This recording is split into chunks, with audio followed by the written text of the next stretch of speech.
Hello guys, welcome back to our YouTube channel TFI ముచ్చట్లు. Friends, Mohan Babu and Manchu Manoj controversy అయితే next లెవెల్కి అయితే వెళ్ళిందనమాట.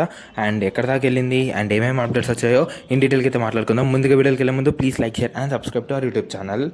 నిన్న మనం ఆ షార్ట్లో అయితే అప్డేట్స్ అయితే ఇచ్చాం కదా, సో అక్కడ నుంచి అయితే కంటిన్యూ చేస్తున్నాను. అండ్ నేనైతే మోహన్ బాబు పిక్చర్లు మంచు మనోజ్ మీద అయితే కొట్టడం ఇవన్నీ చేశారు.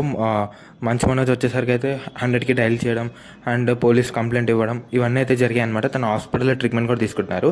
అండ్ ఆఫ్టర్ ఆ ట్రీట్మెంట్ తర్వాత మంచు మనోజ్ వెళ్ళి అయితే పోలీస్ స్టేషన్లో ఒక 3 pages ఎఫ్ఐఆర్ అయితే ఫైల్ చేశారనమాట. ఎఫ్ఐఆర్లో మంచు వాళ్ళ నాన్న పేరు అయితే వేయలేదు, జస్ట్ అనుచరులు అనుకుంటా 10 members పేర్లు అయితే వేశారనమాట. సో ఇదైతే కంప్లైంట్ అయితే ఫైల్ చేశారు పోలీస్ స్టేషన్లో. అండ్ దాని తర్వాత ట్విట్టర్ అంటే ఆన్లైన్లో అయితే కొంచెం నోట్ అయితే వదిలేరనమాట. లైక్, నేను ఎప్పుడూ మీ ఆస్తి కోసం ఎప్పుడు గొడవ పడలేదు, మీరు మంచు విష్ణుకి ఎంత సపోర్ట్ చేసినా నేను ఏం అనుకోలేదు. లైక్ బట్ మోహన్ బాబు యూనివర్సిటీలో కొన్ని స్టూడెంట్స్కి ఇల్లీగల్ యాక్టివిటీస్ అయితే జరుగుతున్నాయంట.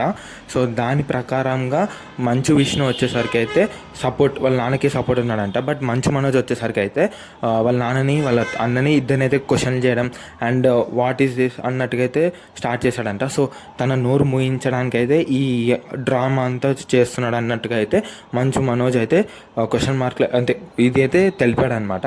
బట్ ఈ ఆస్పెక్ట్ ఇలా ఉంటే వాళ్ళ నాన్న వచ్చేసరికి అయితే ఇంకో పోలీస్ స్టేషన్లో లైక్ కంప్లైంట్ అయితే రేస్ చేశాడనమాట. ఇవన్నీ రాంగ్, పరువు నష్టం, ఇంకా 4-5 items అయితే కేసు అయితే నమోదు చేశాడు.